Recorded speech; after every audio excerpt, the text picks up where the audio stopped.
welcome everybody to this seminar organized by the Center for Comparative and Public Law as part of our Human Rights Seminar series. I'm very pleased to introduce and to welcome back Professor Fernand de Varennes, and I've never been able to pronounce his name properly with the proper French pronunciation, but anyway, I think he's forgiven me for my mispronunciation. But Professor de Varennes is an old friend of the faculty's. I think the first time he came to Hong Kong U to contribute to our work was in 2007 when we had a conference on the race discrimination bill, the Hong Kong race discrimination bill, before it became the race discrimination ordinance. And he gave a very important keynote speech on language rights and the difficulties with the race discrimination bill in relation to indirect racial discrimination on the basis of language and language policy. But since then, he's been back several times to teach on our LLM and Human Rights program and do a number of other things, and we're very grateful for that. Currently, he is the UN Special Rapporteur on minority issues, and he's going to be talking about his mandate and his work in that capacity today. But he's also taught in many places around the world, including Australia, Canada, Ireland, South Africa, Ethiopia. The list goes on and on and on. And he is probably the world's most renowned expert on language rights and has over 200 publications in that field. So please join me in welcoming Professor de Varennes. Thank you very much, Kelly, for that very nice introduction. Thank you for the Center for Comparative and Public Law for having me here. Thank you all for being here also today. I'm honored and I'm delighted to have the opportunity to talk about the special procedures of the United Nations generally. And more specifically, as Kelly indicated, I'll describe to you a little bit the workings of my own mandate as the UN Special Rapporteur on minority issues. And to start, I'd like to contextualize, to give a bit of a history as to what are the special procedures, to explain some unique aspects of it, or of the special procedures, and why, in a sense, it's difficult to tell just one story, because it's more than just one story, as I'll be describing in a few moments. What we now call the special procedures first appeared to address and redress one of the early characteristics of the United Nations after it was created in 1946. And I mention that because we have to understand how these special procedures works and their limitations by understanding that initially the United Nations was not an organization to protect human rights. The United Nations was established as an organization which, among other things, promoted respect for human rights. But promoting respect is not the same thing, or initially it was not considered to be the same thing as protecting them. Now this may come as a surprise to some of you, but before the first general human rights treaties came into effect at the United Nations, from about the 1970s actually, the role of the United Nations was generally seen as to be limited to the promotion of rights and not their protection. There was a general view known as the no power to act. And there was a doctrine, in a sense, that existed at the United Nations and prevailed for about 2 decades, 1946 to 1966. And by the way, was particularly put forward by Western liberal democracies at the time, which still had to deal with the remnants or the legacy of the colonial era. Many of them were a number of these liberal democracies were still colonial powers. Or it had, remember the context, 1940s, 50s, 60s. Well, the reality of a number of countries was a period of racism, which was practiced in a number of countries during that period. So it was, as I indicate here, through mainly the efforts of a number of African, Asian, and Caribbean countries that you first had the United Nations Commission on Human Rights establishing in 1967 an ad hoc working group to inquire into the situation of human rights in Southern Africa. And this was, in fact, in a sense, some Some people might disagree, but in a sense it was the first special procedure to look at, if you will, not just the promotion, but protection also of human rights. So it's from this first step, and quite accidentally, in a sense, that the special procedure system has developed into one of what some people have described as the international community's most important tools for promoting and protecting human rights. It's not the only tool, obviously, but what we call special procedures is considered by some to be one of the most effective. So from about the 1980s, the Human Rights Commission at the UN, which has become the Human Rights Council today, established a significant number of wide-ranging and flexible procedures. And from this period starting with issues of human rights associated with colonialism, racism, and apartheid. And we are here at the University of Hong Kong. This is an academic institution. I think it's important to point out that during this period, there was no general human rights mechanism at the United Nations to tackle violations. What these special procedures, which were gradually being established, can't see too well there, but I'll explain this, gradually being established was a weakening or an erosion of the no power to act doctrine, which prevailed until about the 1960s. And this was, in a sense, the first blow. This emergence of these special procedures was the first blow to the inference, to the principle, one of the principles, in fact, of the United Nations, of non-interference in domestic affairs that you have under Article 2, Paragraph 7 of the Charter.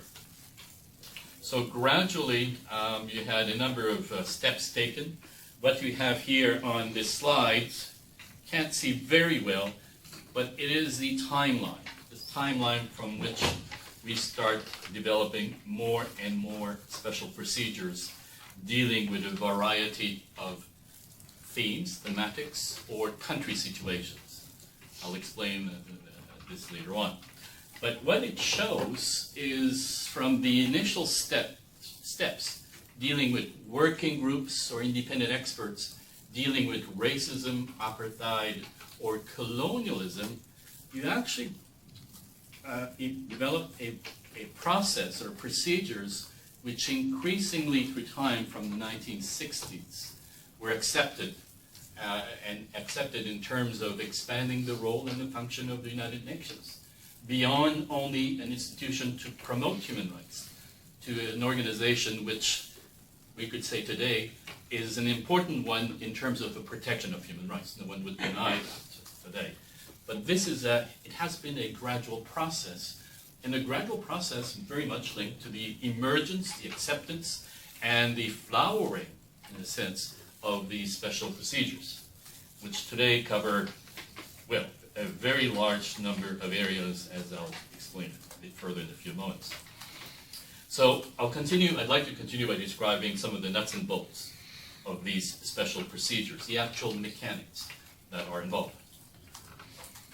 Special procedures are either individual, and then involve a special rapporteur or an independent expert. The wording, the description, the title can change a bit, right? You do have individuals, or at times a working group. And usually a working group would be composed of five individuals, each representing what are known as regional groupings within the UN. Regional groupings are Africa, Asia, Latin America and the Caribbean, Eastern Europe, and the Western group. Australia, for example, is part of the Western group, as is Canada, the US, and Europe. So gradually, over more recently, in recent decades, the Human Rights Commission and then the Council moved to create more and more working groups, independent experts, and others to cover a significant number of themes and country situations. Right now, I think, last time I counted, we were 57 independent experts or members of working groups in a number of areas that you have, in fact, outlined here. Most of the special procedures deal with mandates, thematic mandates, particular areas where the United Nations Human Rights Council has considered that there are important issues that has to be dealt with in a flexible way, and we have created, the United Nations Human Rights Council has created, for example, mandates covering areas such as torture, racism, counterterrorism, human rights defenders, etc. A large number are in civil and political rights, but a large number also of these mandates, these special rapporteurs, cover economic, social, and cultural rights, such as the right to food, the issues of international solidarity. And there are also areas or specific groups of individuals that are targeted for a special procedure, a mechanism involving an independent expert or special rapporteur. Migrants, older persons, persons with disabilities, children, indigenous peoples, and of course my own mandate, minorities. So in terms of specific groups, usually the UN Human Rights Council will identify an area where there is a group of individuals who are particularly vulnerable. It's usually a pretty good indicator of why there are independent experts that have been appointed for a particular group of individuals. Sometimes it's political in the sense that there may be issues which are deemed or have become particularly topical during for a number of years, and therefore the higher visibility of a certain group of vulnerable people may lead to the creation to an independent expert or a working group.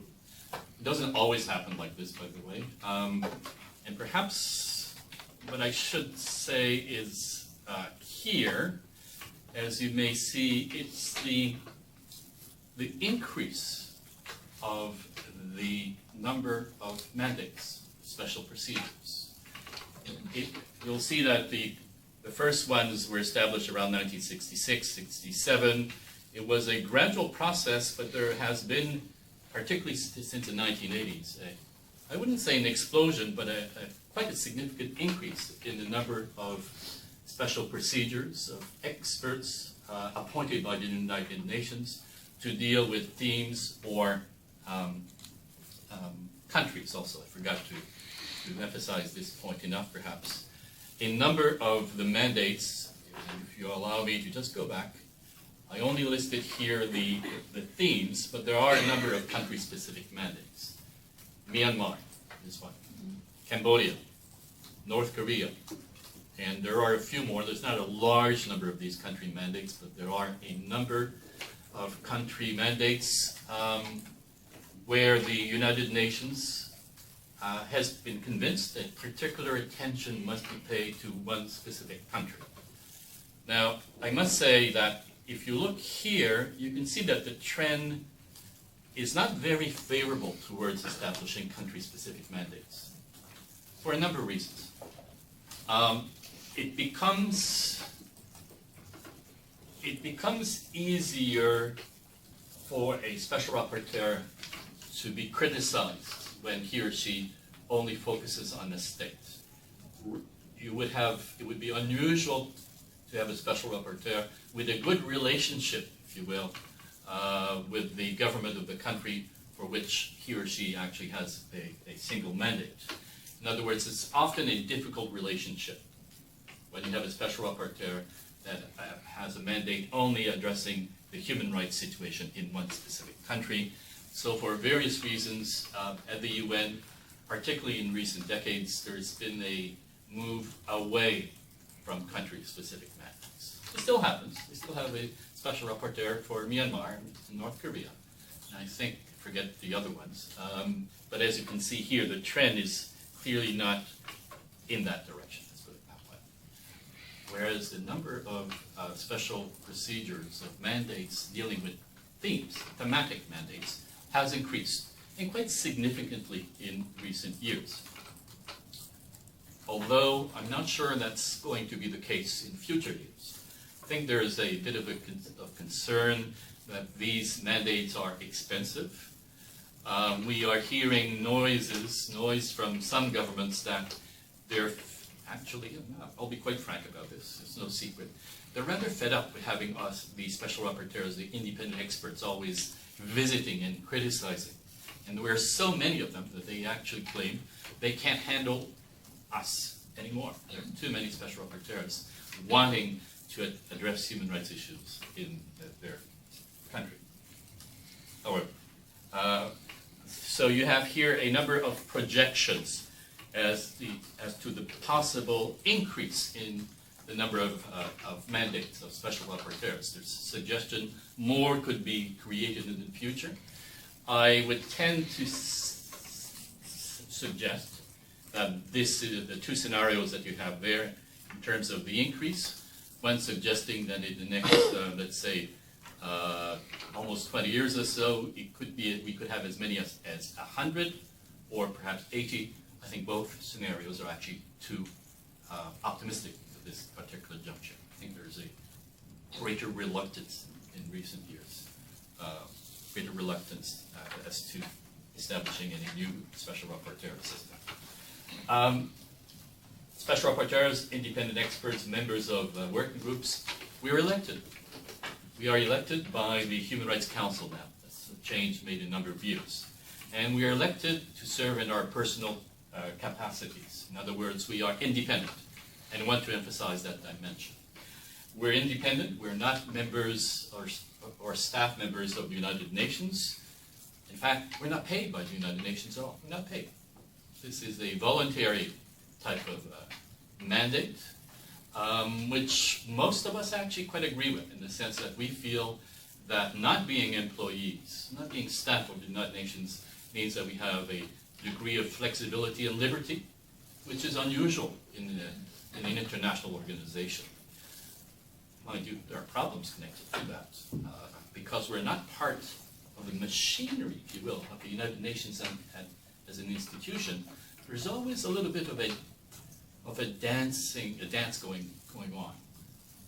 Within the institution of the United Nations, there's a desire, of course, that we don't go off message too much.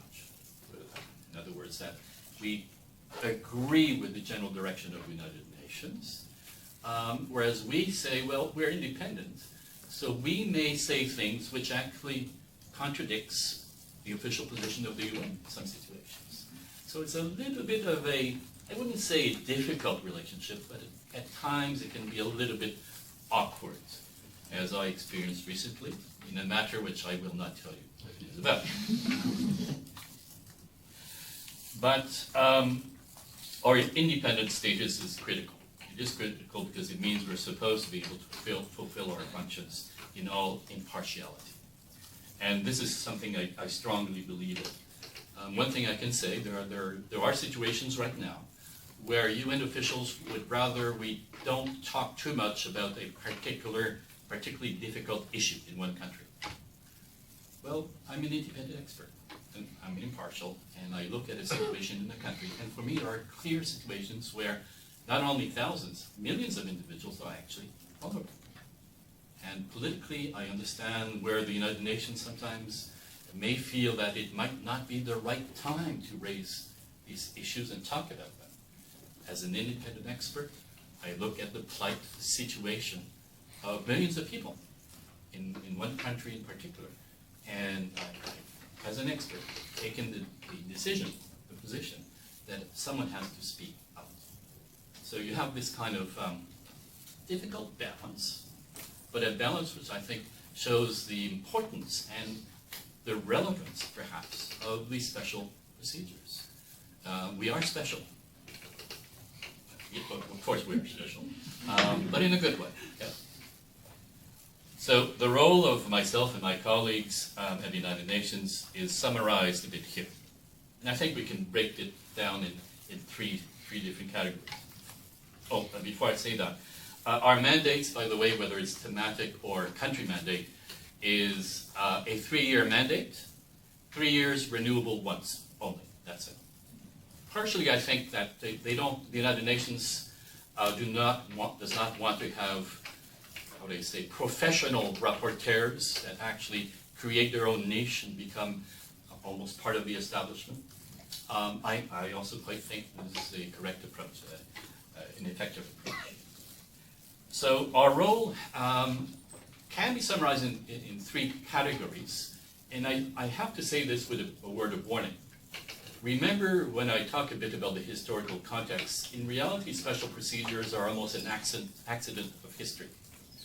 They were not intended to be a rational system initially.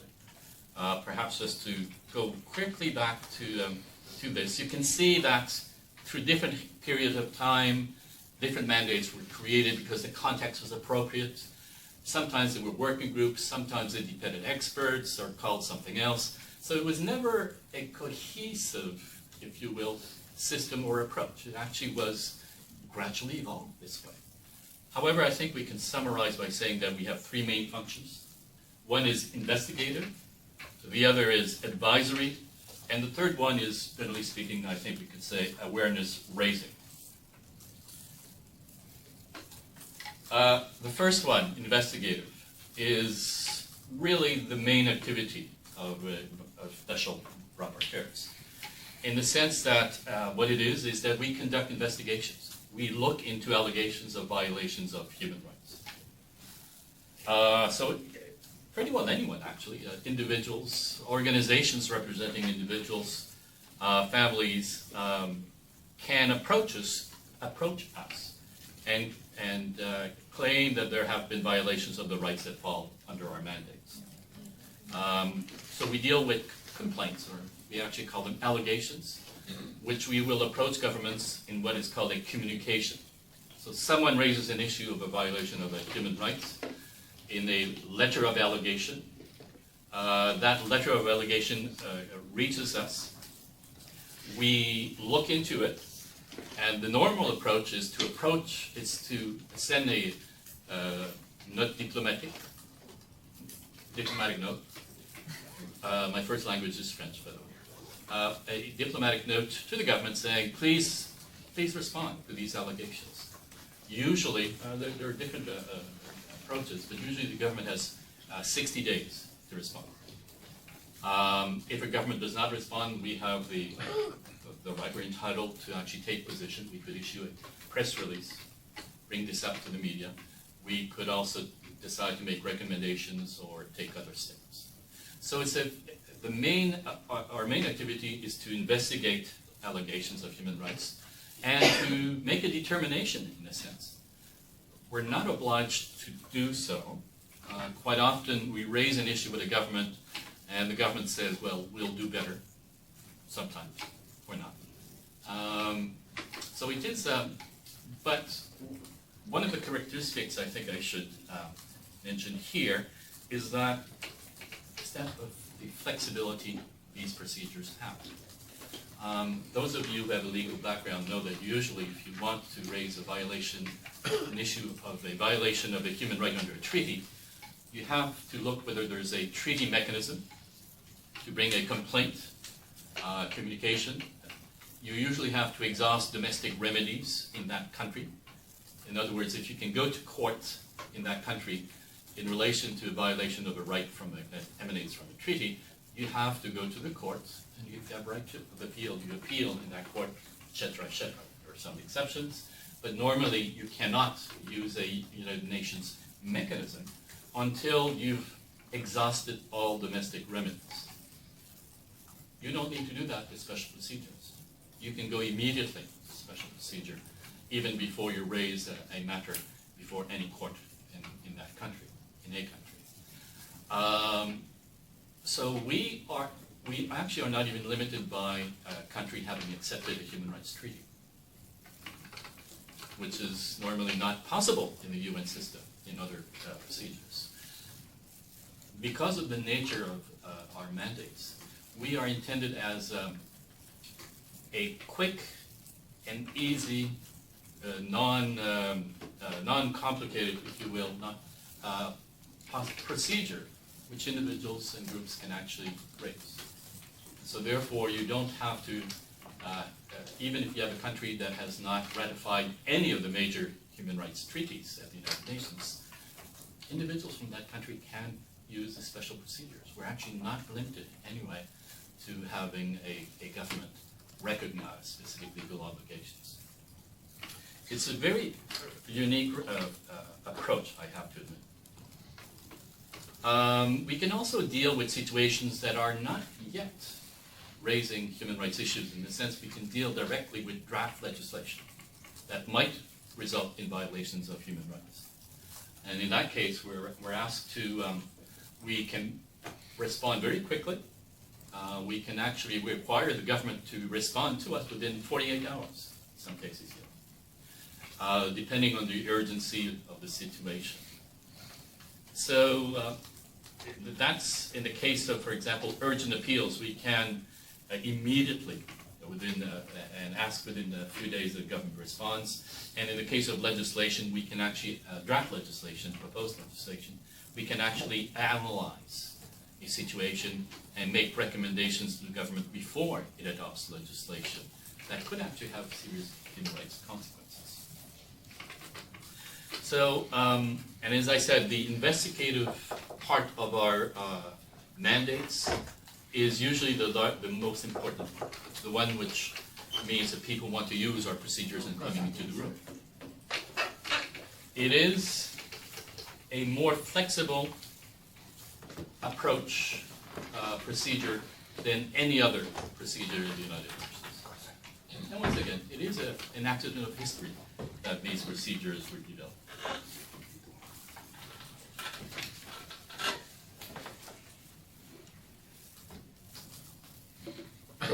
Here, I think you can see that it is a situation, a tool that has been deemed, I think, very useful by the United Nations, which is why the UN has tended to create new special procedures in recent decades because of its flexibility.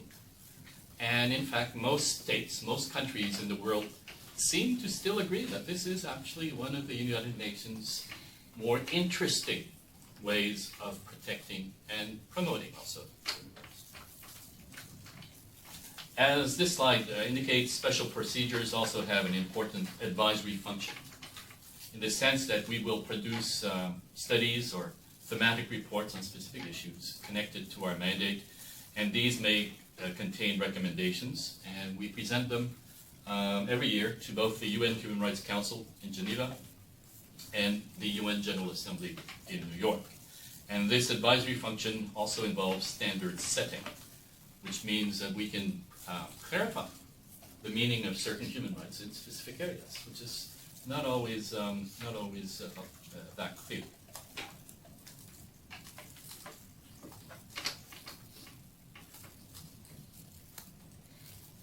So we are, as I said earlier, appointed as experts. So it's expected that we'll produce, if you will, insights and recommendations for the benefit of the UN, and even at times provide technical advice to a government at their request in certain areas. For example, the issue of education and language of minorities.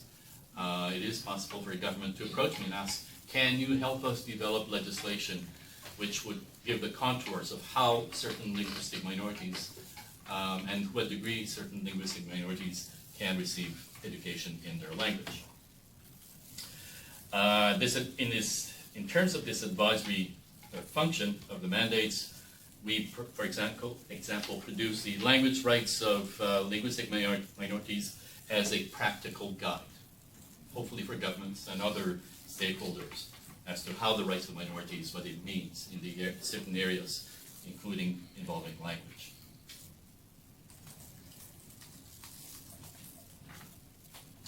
We also do what are called country missions. And a mission is a visit to a country where it's not exactly investigative, it's almost advisory. At the invitation of a government, special rapporteurs, usually twice a year, are asked to go into a country and to examine the situation of human rights compliance within that state. Now, this is done not in order to attack, by the way, a government in terms of its human rights record, but in order to actually identify good practices and weaknesses, and to provide the government there with a report, and this is shared openly with the government immediately when it's completed, with a report that gives the good side and the not so good side of practice in that country, and hopefully, and this is the theory, hopefully establish a constructive dialogue which will continue. So, which is why I consider country missions not to be an investigative function, but to being one which is more advisory in terms of identifying to the government areas where their good work is done, but other areas where there needs to be improvement. Now, that's the theory. In practice, it doesn't always work that way.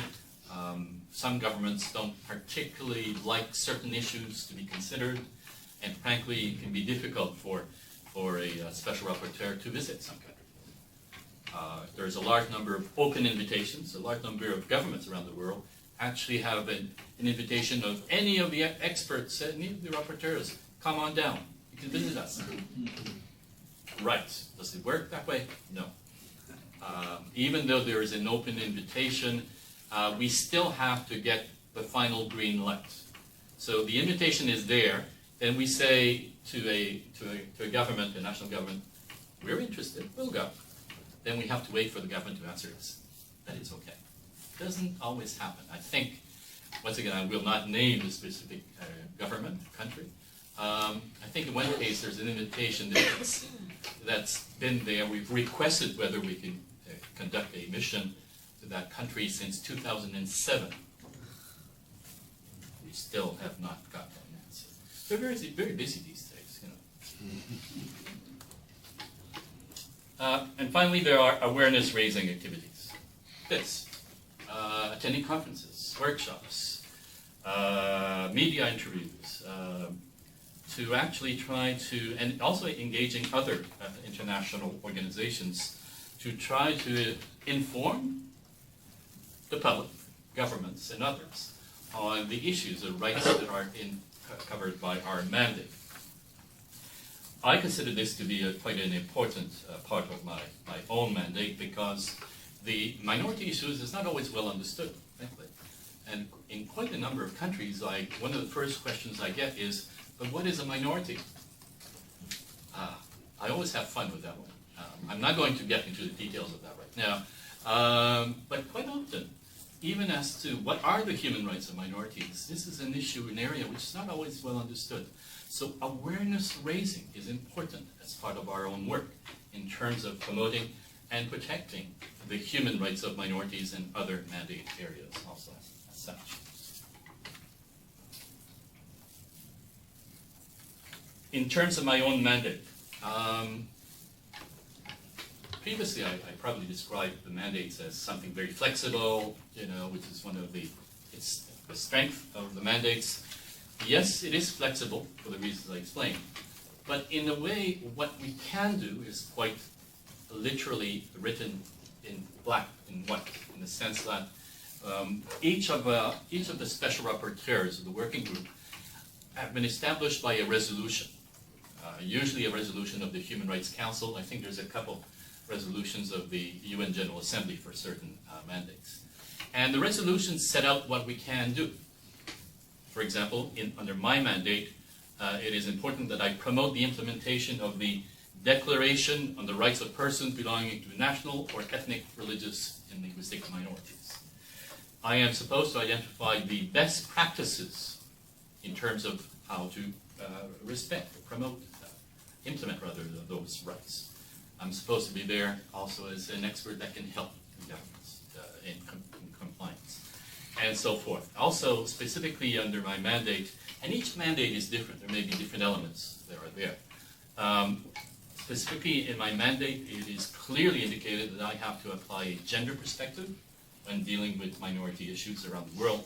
And also I have a special task, which is to guide the work of the Forum on National Minorities.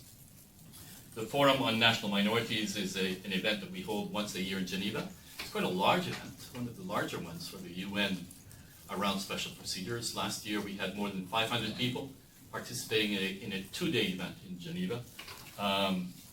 And for the first time, in fact, this year, we are also going to try with regional forums, a regional approach to deal with minority issues in different parts of the world. In addition, well, country visits, annual reports to the UN, all of the letters of allegations, communications, whatnot. So all of that is the work of a UN Special Rapporteur, or in this case, my work, and that's only on Mondays. Remember, we are actually volunteers. We're not paid. Most of us have a second job, or actually, most of us have a real job. This is not supposed to be a real job. We're not paid. As part of my mandate, immediately after my election in 2017, I identified a number of priorities in my mandate.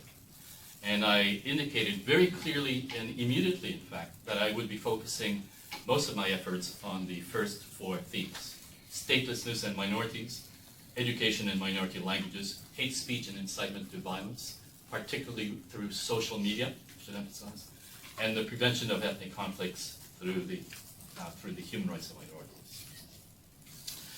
Now, before I finish, I'll take this first example of statelessness and minorities to explain to you a little bit how the mandate works, but also the importance of what we're doing. Statelessness, individuals that have no citizenship, is my first thematic priority. And initially, when I identified this theme as my first priority, quite a few people said, why? And then I explain to them, did you know that more than 3/4 of the stateless people are actually minorities? And the first reaction I get is, no. Seriously. Even within international organizations, I have this reaction. And this is something which is one of the great misunderstandings in relation to the issue of statelessness. The vast majority of stateless people in the world come from a few minority groups. A few minority groups that are targeted. Their statelessness, their lack of citizenship is not accidental. It is the result of government policies, legislation, or practices. One of the clearest examples of that is the situation of the Rohingya in Myanmar. You have more than or around 1 million people, 1 million people who belong to one minority in Myanmar. And their statelessness, the lack or denial of citizenship, is not accidental. No one believes that. It is the result of legislation, practices, and policies which began in Myanmar, especially around the 1980s. Around the world, this is true. The largest group of stateless people everywhere in the world belong to one or two minorities. In Europe, the largest group of stateless people, by far, are Russian-speaking minorities in the Baltic states. In Asia, in fact, there are two groups that are particularly large in Asia: Rohingya and the Palestinians. Africa, in the Americas, for example, the largest group of stateless people belongs to one. By far, once again, people of Haiti descent living established in the Dominican Republic. There are hundreds of thousands of them who are stateless. This is not accidental. It is the result of discriminatory practices by the government of the Dominican Republic. Add all those numbers, and you have literally half a dozen, a little bit more, minority groups that represent more than 3/4 of the world's stateless people, period. However, I have to talk about this all the time because this is actually not well understood. It was only in 2017 that the UNHCR, United Nations High Commission for Refugees, which deals with statelessness issue, admitted for the first time that, yes, statelessness mainly affects minorities. They had never admitted it publicly for different reasons before 2017. Now, there's even another situation which I will quickly mention before I finish. The situation is getting worse. Right now, some of you may have heard in Assam, India, state of Assam, check on Google. There is a process which may result in 4 million people, 4 million people becoming stateless. And they're mainly members of one minority, a Muslim minority in the state of Assam in India. Not accidental. There are reasons for that minorities are particularly affected and even targeted. And this means that statelessness is a minority issue around the world. And unfortunately, this was relatively unknown until a couple of years. Hence the importance of my work with the United Nations to try to raise awareness, but also deal directly with the allegations of statelessness that affects millions of people around the world. And by the way, statelessness is just not the denial, not only the denial of citizenship. If you are not a citizen, often you have no access to a number of important rights or access to services, which we take for granted. I just read this morning, in Myanmar, once again, you have situations where students who have completed their high school studies in Myanmar are not allowed to go to university because they're stateless. Myanmar does not recognize that they are citizens, therefore they're not allowed to go to university. These are, in the main, Muslims. Most of them are Rohingya, period. No access to higher education, no access perhaps to public health in some countries. When you start enumerating, identifying what it means to be stateless, it's horrific. You have lives that are being destroyed because there's no future if you're not able to assert citizenship in many countries. In Assam, and I'll open the floor after that, in Assam we have situations where individuals who have been living in this part of India for generations, they are actually on the verge of losing everything. Ownership of land is actually contested if you cannot demonstrate that you're a citizen. Think about that. You may be a farmer in Assam. You've had this land for a couple of generations, but if you can't demonstrate your citizenship, well, actually the land is no longer yours. And what we have had in the last few months are a number of farmers committing suicide. There's nothing else. They see they have absolutely no hope because they cannot prove that they're citizens in India. There are a number of untold human tragedies linked to this minority issue that the world doesn't fully understand. And that's why, as a special rapporteur, I can actually raise awareness, raise these issues in ways that perhaps even UN institutions may not normally be able to. This gives you a bit of an indication of what we do. I'll just give an example of why we can sometimes be effective in the way in which other procedures, mechanisms of the United Nations might not be. And then we can start exchanging, discussing, if you have specific questions, if you'd like some further information. At the end of 2017, we received a letter of allegation that in part, and I can talk about it because this has become public since then. The allegation was that there was a incitement to violence, in fact, incitement to genocide. In Nigeria, there was a youth group which, at its annual meeting, get this, its annual meeting adopted a resolution calling for the genocide of the Igbo minority in part of the country. Let's kill by the 23rd of October all of the Igbo trash, and I'm paraphrasing, obviously, trash, who are still in our region. It was a resolution that was voted on, by the way, so there is a record of this. Now, that's one thing. The other thing which started raising serious concerns was that there was a song, get this, a music and song that was being broadcast on community radios in this part of Nigeria, encouraging people to kill all the cockroaches, you know who they are, every single man, woman, and child, if they don't leave our region by the 23rd of October. I have a recording of this song, by the way. It has a nice tune to it until you realize what the words are actually implying. This was brought to our attention in special procedures. We reacted very quickly. And what we did, we sent a diplomatic note to the government of Nigeria reminding the government of its obligations to prosecute and take other measures in relation to incitement to violence, and in fact, a call to genocide. It works. It worked in the sense of what had happened in Nigeria was that local authorities were refusing to act, apparently. But once in Geneva, through the United Nations, as a special rapporteur, and we were a number of special rapporteurs in this case, once it was brought to the attention of the Nigerian central government through diplomatic channels, this is happening, we're reminding you, hello, genocide, you have to do something. The government acted quickly.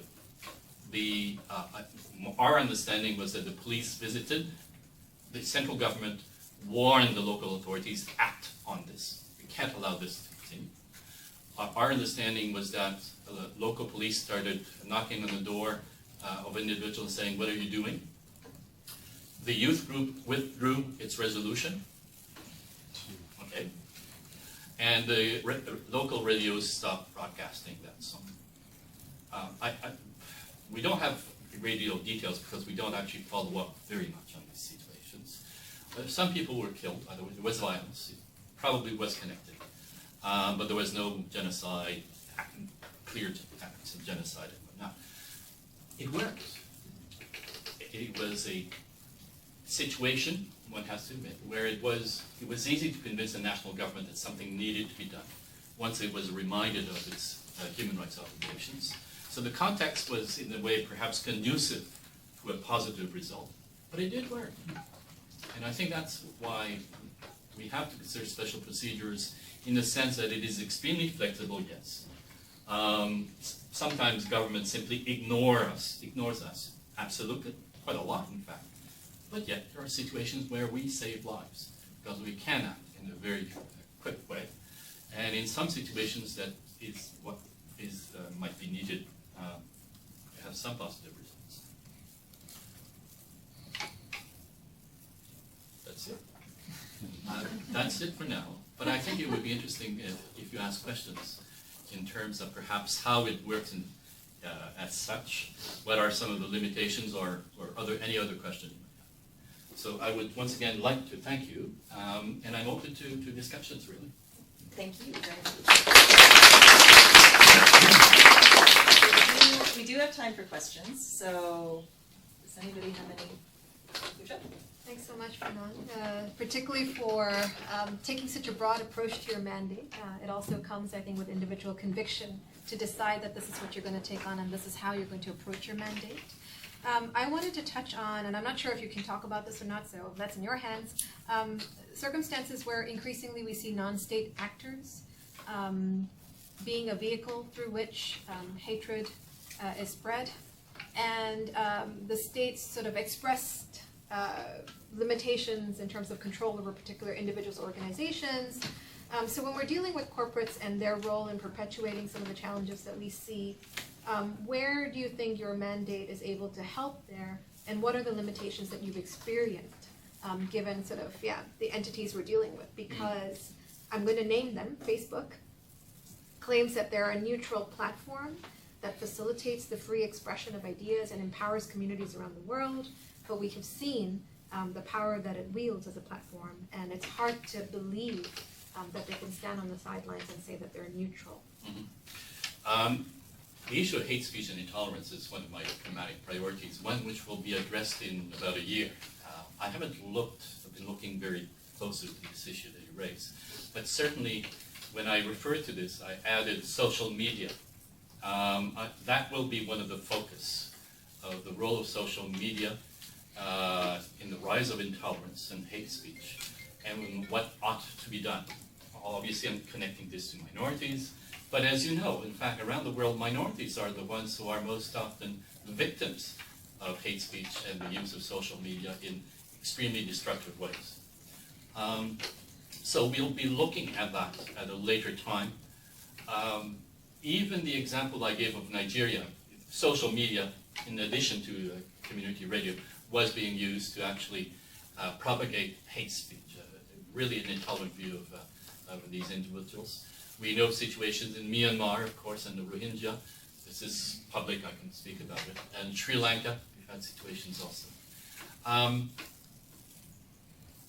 I will not take a formal position because I actually do want us to get into a process where we'll be examining this very closely. It's a complicated one because you're dealing with issues of freedom of expression at the same time as the obligation to prevent incitement to violence. However, I'd like to mention that a number of countries are trying different things. Germany last year, I think, set up an institute which has the mandate, a national mandate, to watch over social media. Now, I don't have all the details because we'll be looking at this later on, but it is a quite intrusive approach. But maybe this is what, I don't want to express my personal view right now, but I think we have to look at this much more closely. There are extremely dangerous conditions that are being created through the use of social media, created to propagate hate and the demonizing of the other, of individuals. It's complicated because you need to find the right balance, but the right balance is what is required also from a human rights point of view, international human rights. Freedom of expression, as you know, in international human rights, is not absolute. So therefore, we have an obligation, and I have an obligation in my view, to try to look much more closely at where this balance lies, specifically in relation to social media, hate speech, and intolerance against minorities. I don't want to suggest I'm oriented in one particular direction, but the suggestion, what seemed to be implied, that you cannot restrict social media or non-governmental actors in this field, I would reject that. I'm not sure if you're familiar, and you probably come across it in the work that you're going to do in the coming year, but it might be helpful to know that Facebook has set up a global council, which convened last week. I was asked to go, but I didn't have time because I was teaching. But basically, it's a council to whom it's farming out the obligation to screen social media posts and determine whether or not something should be taken off. So you know they've recently updated their social media rules and policies. Yeah, I don't want to comment too much. It's just for your information. Thank you. As I said, by the way, a number of governments I've had some examples of a number of governments who are extremely concerned by this. And honestly, they don't know. Many governments don't really know how to find the right balance. There is a tendency in some countries to assume freedom of expression has to be absolute. I don't share that view. I don't think it's what is required under international human rights standards. When we talk about freedom of expression, there are situations when we can, and in fact where we must restrict forms of speech that propagate hate. Finding the right balance, I'm not sure. We'll be working on it. Thanks. Other questions, comments? You agree with me? Oh, sorry. Thank you. Two questions related, I guess, to the point of independence. One is, and I'll leave it to you, the order in which you would like to answer. I understand I can't apply for your job. I have to be nominated. No, that's not correct. But I still, even if I apply, I need a nomination. No, that's no longer the case. So if that's not the case in theory, what is in practice the role of nominations by governments? So that's the first point on independence. The second one is potentially more, well, it is more abstract. One argument in terms of standard setting that is quite often said against standards proposes, because you're independent, you're essentially like an academic. Your opinion is just one of many others in the wind, which therefore governments don't have to follow. It's not part of a state-led consensual standard-setting process, so it's really of lesser value. So where would you put the standards that you advance, or you would like to advance, where would you put those in the sort of hierarchy of sources? Or to what extent, how do you think it contributes in a technical sense, in a source sense, to the creation of international law? Thank you. Okay.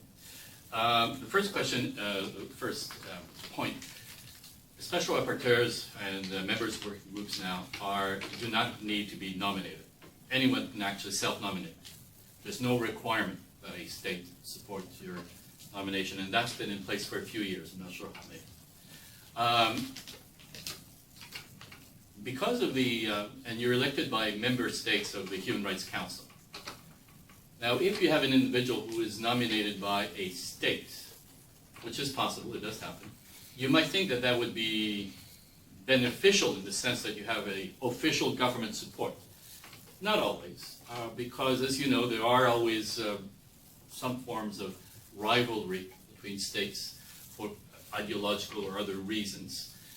So that, by and large, most of the elected special rapporteurs tend to be academics or former diplomats. Sometimes you have a few individuals who are officials, career officials of the UN, who decide to make a jump. Not that many, but I think there are a few. So what is being looked at is individuals who can demonstrate a degree of expertise in that particular field. Even if you have one country nominating someone who was, for example, a career diplomat, but that individual having almost no strong background in that particular mandate area, he or she probably would not be elected. That tends to be the situation that develops. So, to a large degree, I would say it's surprisingly not apolitical, but a process by which most of the time the individuals elected are legitimate experts that can demonstrate their expertise and are elected on that basis. Now, to that, there's a number of other factors, though. You need to have a regional balance. There's an attempt to have a regional balance. That's always the deal. And also a gender balance. Those are factors which the United Nations Human Rights Council puts a great deal of importance on, and that's reflected generally in the composition also. So that I would say that nationally or country-nominated individuals really don't succeed or are not elected on a greater probability than legitimate experts. I actually think legitimate experts tend to be those that actually are elected for these positions because, by and large, I think most countries in the Human Rights Council agree that it's good to have these independent experts, as independent and as experts as possible in the end. Standard setting, you're absolutely right, in the sense that I can come up with a kind of a guide or clarification of human rights standards, but that's as an individual expert. It does not have to be approved by the Human Rights Council or the UN General Assembly. So what importance does this have? It has the importance you're able to impose on. Let me explain this way. Certain special rapporteurs have greater prestige. They are better known. They will sometimes, in drafting some of these standard-setting guidelines or handbooks or guidance, they will actually put into place a process through which governments are actually directly involved. And it is, in fact, this working group on transnational corporations, what this guidance book actually did involve a lot of state contributions and engagement, so that it actually has a rather prominent, a high degree of prominence.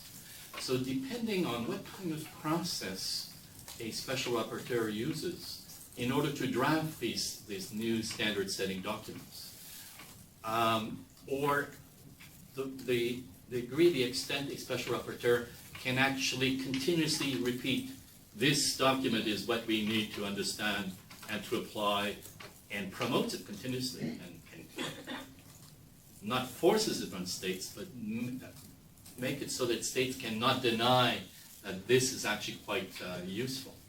So even though technically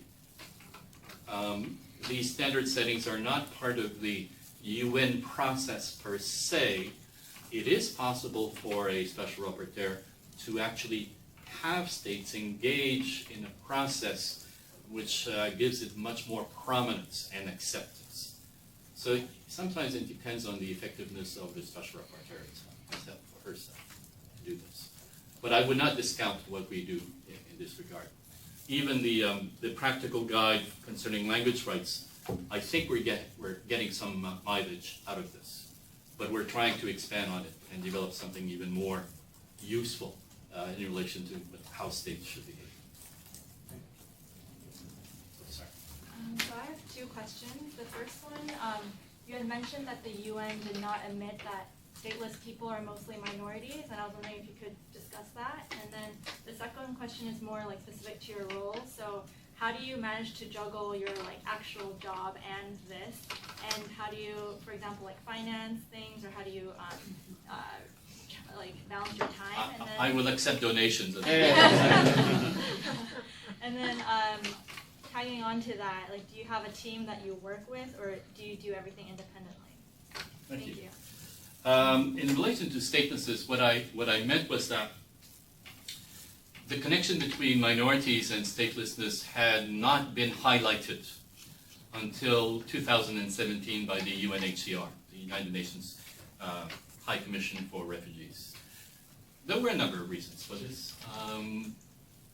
I like to believe that I contributed to the UNHCR admitting it publicly and making it, advancing this as an issue that has to be looked at more closely, because almost immediately after I was elected, I had a meeting in Geneva with the UNHCR, and I said, you know what, I'm convinced minorities are the largest group of stateless people in the world. And without divulging anything, a few months after that, the UNHCR came out publicly and published a document on the connection. So maybe I contributed a little bit.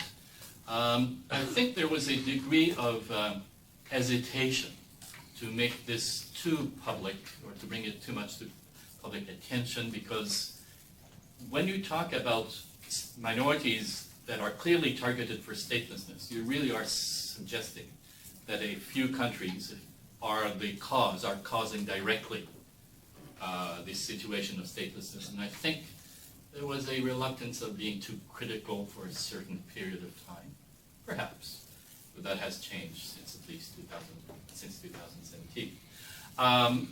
Salary, the reason most special rapporteurs are academics is because we can combine perhaps more easily an academic career and the mandate to work of a special rapporteur. Some universities, for example, will give some concessions. A special rapporteur may have a lower teaching load in some cases. In some cases, the university will actually allow this academic to work half-time.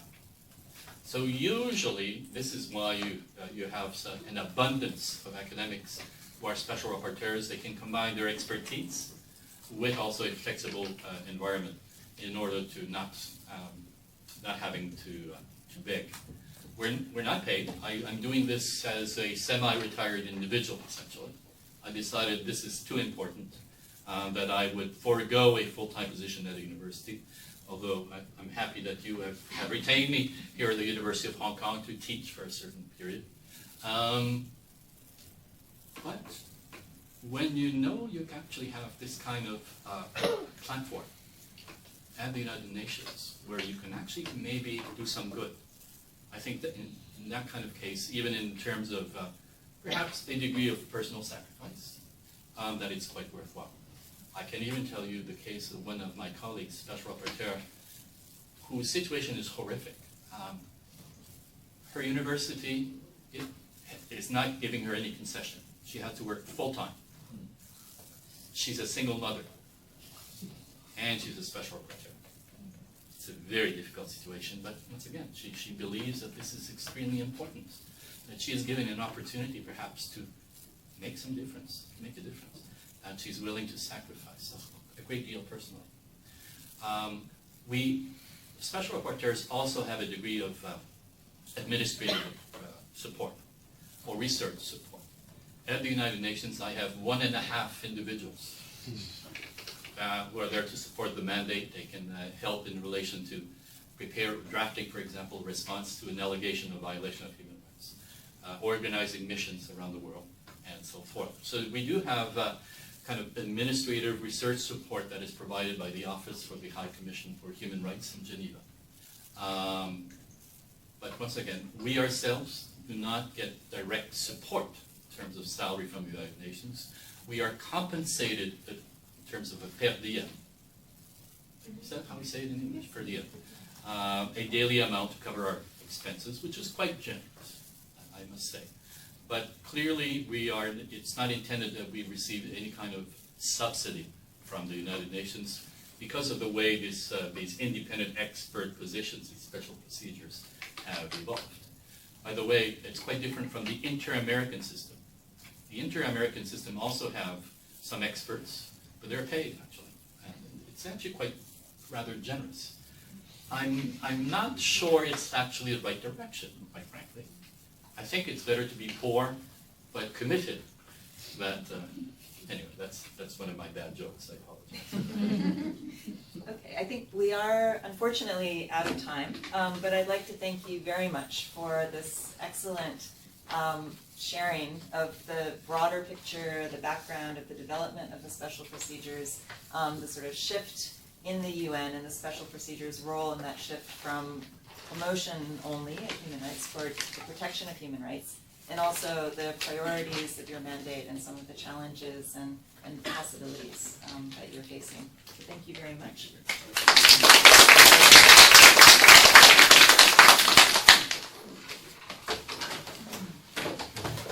Thank you so much. My pleasure. Well, yes, absolutely. Yes, that is. No, January. Yeah, to teach national protection of human rights and clear ethnicity. Yes. Yeah, in fact, I could arrive this year. I arrived a little bit later in January, but next year I could arrive probably earlier. Yeah, so I could be at the very beginning. Okay. I think.